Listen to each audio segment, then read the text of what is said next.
In this Adobe Premiere Pro tutorial, we're going to create a mirror reflection effect that makes your footage look symmetrical and visually interesting.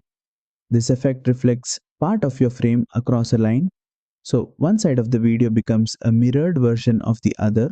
Let's get started. First, select your clip on the timeline. Now go to the effects panel and type mirror in the search box. Drag and drop the mirror effect onto your clip. Next, go to the effect controls panel. Here you'll see two main settings, reflection center and reflection angle. Let's start with reflection center.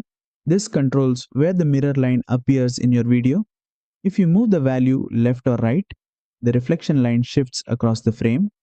This allows you to decide exactly where the mirroring starts. Now, adjust the reflection angle. This controls the direction of the mirror line.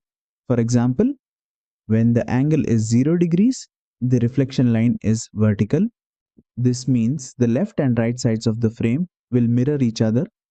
If you change the angle to 90 degrees, the reflection becomes horizontal, meaning the top and bottom of the frame mirror each other. You can experiment with different angles to create unique symmetrical patterns and creative visual effects. Try adjusting both the reflection center and reflection angle together until the mirrored result looks balanced. This effect works especially well with landscapes, buildings, or scenes with strong shapes and lines. Play the clip and fine-tune the settings until the reflection looks clean and visually appealing. And that's it. You've successfully created a mirror reflection effect in Adobe Premiere Pro. If this tutorial helped you, don't forget to like, share, and subscribe for more Adobe Premiere Pro tutorials.